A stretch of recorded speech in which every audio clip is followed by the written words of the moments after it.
Selanjutnya, banyak yang berpertanyakan tentang masalah konsep array. Nah, kalau banyak kan tadi kita menggunakan konsep variabel, array itu adalah bagaimana kalau kita memiliki data yang banyak. Nah, kalau kita menggunakan satu mangkok pasti untuk satu porsi bakso. Kalau kita punya 3 porsi bakso, kita pasti 3 mangkok. Cuman kan kalau kita menggunakan 3 mangkok, kita susah nih, ribet kalau diambil dari tempat jualannya ke rumah kita buat dimakan. Sehingga biasanya kita menggunakan alat tampung yang lebih memudahkan kita mengambil 3 porsi bakso tersebut. Ibaratnya kita pakai metode rantang kayak gini. Nah, itulah ibaratnya ilustrasi kalau kita menggunakan konsep array. Kalau kita memiliki data yang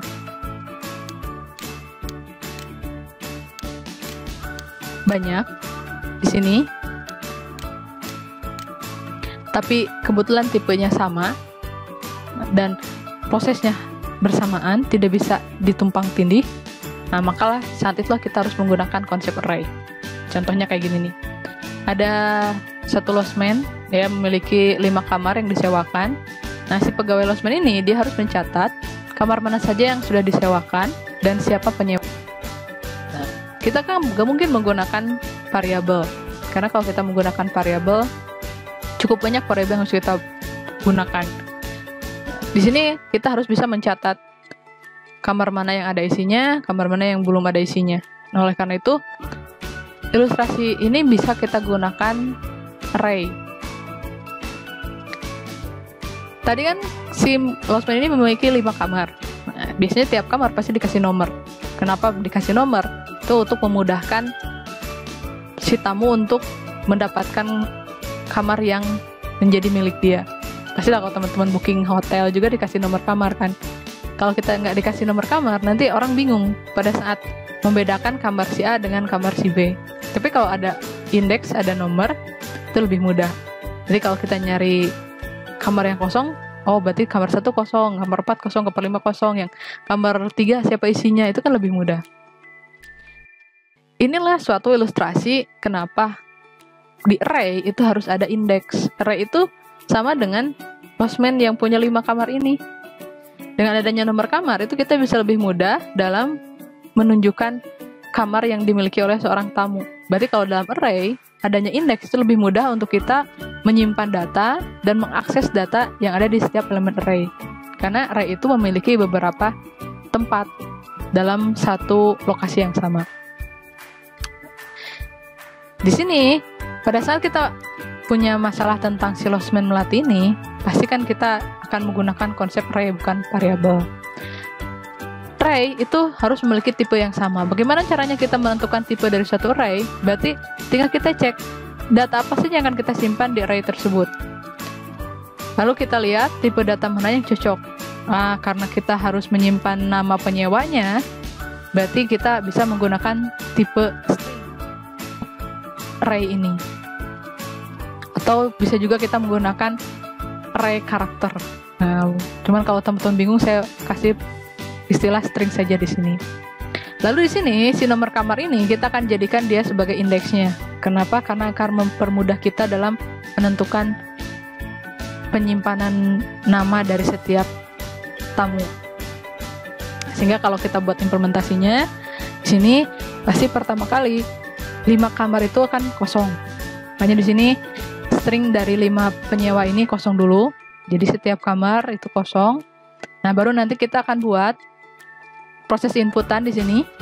Ini nanti di input, masukin nomor kamarnya, terus masukin nama tamunya, lalu masukin lagi sampai semua tamu dimasukkan. Kemudian nanti bisa kita tampilkan. Nanti muncul nomor kamar berapa, tamunya siapa namanya. Nah, ibaratnya ini adalah penggunaan dari array. Terus teman-teman kemarin banyak yang menanyakan, kapan sih kita menggunakan array 1 dimensi dan kapan menggunakan array 2 dimensi. Array 1 dimensi ataupun array 2 dimensi sama, dia menyimpan data yang jumlahnya banyak dengan tipe data yang sama. Perbedaannya, kalau array 1 dimensi, ibaratnya losmen melati hanya memiliki 5 kamar. Jadi kita hanya cukup menyebutkan satu alamat, yaitu nomor kamarnya saja. Seperti Udin, Udin dapatnya di nomor kamar 2. Asep, Asep kamar 3. Kamar 1 dan kamar 4 masih kosong. Kita cukup menyebutkan satu alamat, yaitu nomor kamar saja. Nah, lain ceritanya kalau si losmen ini kita renovasi menjadi gedung 3 lantai, di mana setiap lantainya ada 5 kamar. Berarti pada saat kita akan menunjukkan suatu kamar, kita tidak bisa menyebutkan hanya nomor kamarnya saja. Contoh, di manakah Asep? Asep di kamar 3. Apakah 3 yang di lantai 1, kamar 3 yang di lantai 2, atau kamar 3 yang di lantai 3? Jangan sampai nanti kita tidak menyebutkan lantainya, nanti orang akan mencari dengan lama. Nah, itu kan ilustrasi di dalam dunia nyatanya. Sehingga pada saat kita sudah memiliki beberapa lantai, untuk menyebutkan kamar itu kita tinggal menyebutkan lantainya berapa, lalu nomor kamarnya berapa. Tuh. Jadi di sini kita membutuhkan 2 alamat, pertama lantainya, lalu kemudian adalah nomor kamarnya.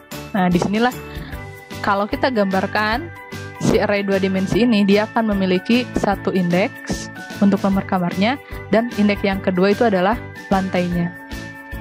Sehingga di sini kita buatlah array 2 dimensi yang harus kita sebutkan berapa lantainya dan berapa nomor kamarnya. Pertama-tama kan pasti setiap array ini akan kosong. Nah, kita buat nih lantai 1, lantai 2, lantai 3 kosong semuanya. Pada saat kita akan menginputkan data, di sini kita butuh lantainya itu lantai berapa, lalu nomor kamarnya berapa, baru terakhir kita masukkan nama tamunya. Nah, pada saat kita akan menyimpan datanya, si penyewa ini kita membutuhkan berapa indeks lantainya dan berapa indeks dari nomor kamarnya. Nah, ini pada saat nanti kita akan menampilkan pun sama, kita butuh untuk menampilkan indeks baris atau indeks lantainya dan indeks dari kamarnya, sehingga kalau kita jalankan aplikasinya menjadi seperti ini. Lantai berapa, kamar berapa, isinya kosong ataupun ada nama penyewanya. Nah, selanjutnya untuk deklarasi array. Beberapa dari teman-teman ada yang menanyakan tentang bagaimana mendeklarasikan array. Dalam pendeklarasian array, kita cukup bisa menentukan tipe datanya, lalu kita menentukan identifier atau nama array-nya, lalu konsta untuk berapa jumlah elemen dari array tersebut. Lalu kita juga bisa melakukan deklarasi array, itu langsung melakukan inisialisasi terhadap isi dari elemen tersebut. Contohnya kayak gini. Dari karakter, kita punya identifier alfabet. Array-nya ada 26 elemen. Lalu kita isikan dari elemen ke-0 sampai elemen ke-25. Nah, kalau kita menentukan indeks konstantanya seperti ini, maka jumlah yang ada di situ harus sama dengan jumlah konstanta yang ada di sini.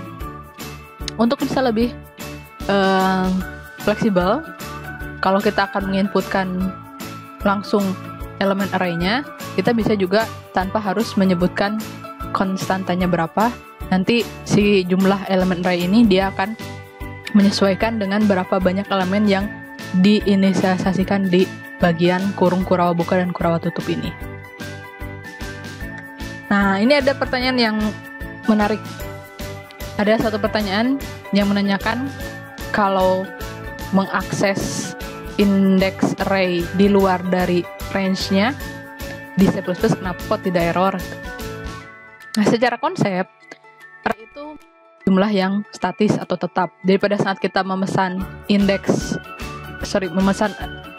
array itu dengan panjangnya 3, maka indeksnya itu hanya ada 3. Elemennya hanya ada 3, dari indeks 0, 1, dan 2. Nah, di C++, pada saat kita mengakses indeks di luar dari ukuran array-nya, itu tidak menjadi permasalahan. Contohnya kayak gini. Saya punya array integer dengan ukuran 3. Nah, secara konsepnya itu berarti kan yang dimuat di array itu ini, yang indeks ke-0, 10, indeks ke-1, 20, indeks ke-3, indeks ke-2, 0, ke-1, ke-2 itu 20, 30. Lalu saya masukkan nih indeks ke-3 yang sebenarnya udah keluar dari jumlah array, Jadi saya masukkan angka 11, tapi di sini dia bisa masuk. Terus pada saat saya mengakses elemen array ini, indeks 0 sampai sama dengan 5, itu yang dimasukkan 0 sampai 3 muncul, lalu ada lagi data yang lainnya, ada indeks ke-4 dan indeks ke-5-nya di sini. Nah, pertanyaannya kenapa tidak error ya? Karena kan secara konsep ini tidak sesuai. Nah, ternyata teman-teman, si bahasa C atau bahasa C++ itu, dia itu tidak mengambil pusing terhadap masalah akses indeks yang tidak valid. Atau istilahnya itu ada semacam standar namanya undefined behavior, atau perilaku yang tidak terdefinisi. Jadi kalau C++ itu, kalau terjadi masalah yang seperti ini, dia tetap menyediakan ruangan untuk bisa menampung datanya. Jadi seolah-olah jumlah yang ada di sini tuh kayak yang tidak bermasalah, karena berapapun angka yang dimasukkan itu nanti tetap bisa dilakukan. Tapi kalau berbeda dengan bahasa pemrograman yang lain, saya coba melakukan hal yang sama di bahasa Pascal. Di Pascal, memang pada saat di running, aplikasinya jalan. Nih, saya punya deret sama dari indeks ke-1 sampai indeks ke-3. Saya masukkan indeks 1, 10, 2, 20, 3, 30. Saya coba indeks ke-4 isi 11. Lalu saya coba tampilkan dari indeks 1 sampai indeks 6. Ini semuanya muncul. Cuman, kalau di C++ tadi tidak ada warning ataupun error, kalau di sini ada warning. Range check error while evaluating constant. Ini artinya kita mengakses elemen array yang di luar dari jumlah array-nya tersebut. Nah, kalau untuk bahasa pemrograman yang baru, bahasa tingkat tinggi seperti Java ini, pada saat kita melakukan hal yang sama kayak tadi, ini indeks. Dari deret ini kita punya array deret jumlahnya 3. Saya masukkan indeks ke-0, ke-1, dan ke-2, ke-3. Lalu saya buat untuk menampilkan perulangan dari 0 sampai 5. Jelas ini jumlahnya di luar dari 3 ini. Dan pada saat dijalankan, programnya tidak mau jalan. Dia mengeluarkan exception atau keterangan error. Array index out of bound. Artinya ada akses di luar dari batas elemen array. Dan Java tidak menerima. Nah, berarti secara konsep, array tetap memiliki konsep jumlah elemen yang statis. Hanya saja, pada beberapa bahasa pemrograman, ada yang sama sekali tidak mau menerima, seperti Java, ada yang hanya mengeluarkan warning, ada yang tidak mau mempermasalahkan. Jadi kalau di C++ kenapa tidak error ya, karena memang C++ tidak memberikan spesifikasi tertentu untuk masalah akses indeks yang tidak valid. Jadi tidak diatur pada saat terjadi pengindeksan atau pengaksesan pada indeks yang di luar dari range-nya. Nah, ini penjelasannya. Teman-teman tinggal baca sendiri. Nah, kalau kita ingin bisa melakukan checking bound atau mengecek berapa jumlahnya, berapa range-nya, itu kita bisa tidak menggunakan array tipe primitif. Kita bisa menggunakan array yang sudah dikemas dalam bentuk tipe kelas. Nah, contohnya ada yang bentuk kelas array, ada yang bentuknya kelas vektor. Kalau di sini itu adanya penggunaan dari checking bound. Jadi dia bisa mengecek kalau array-nya jumlahnya berapa. Dia tidak mengizinkan untuk mengakses di luar indeks yang ditetapkan.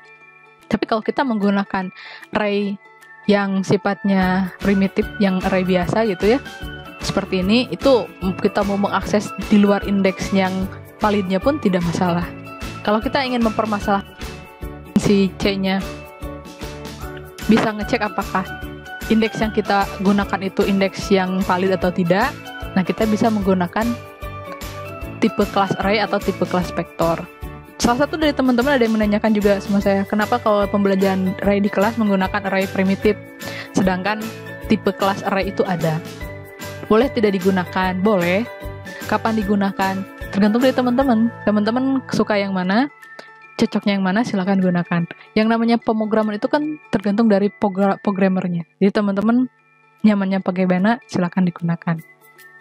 Di sini saya udah nyobain bagaimana kita menggunakan array kelas dan vektor kelas. Nah, itu nanti teman-teman tinggal baca saja di internet juga banyak contoh-contohnya.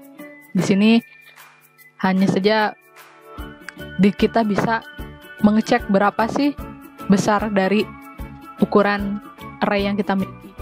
Ada beberapa fungsi yang sudah terinclude pada kelas array ini yang bisa memudahkan kita untuk melakukan input ke array, mengakses data di array, sampai kita mengetahui berapa ukuran arraynya. Kalau vektor juga sama, ini juga sama memiliki kemampuan hal yang seperti itu. Jadi bound checkingnya itu bisa dilakukan kalau kita menggunakan tipe kelas array dan tipe kelas vektor untuk mengganti dari array primitif yang seperti ini. Itu dua pertanyaan yang menurut saya istimewa ya, yang membuat saya tertarik. Itu pertanyaan tentang ini, kenapa mengakses array, indeks array di luar dari range-nya masih tidak error, dan kenapa kita tidak menggunakan tipe kelas array atau vektor. Nah, itu dua pertanyaan yang menurut saya cukup menarik yang diberikan oleh teman-teman di diskusi kita yang kemarin. Selanjutnya tentang array, teman-teman banyak menanyakan tentang array 2 dimensi, tapi terkait pada matrik, perkalian matrik tugas kita yang kemarin. Ada yang bertanya kenapa sih perkaliannya kok beda dengan perkalian biasanya.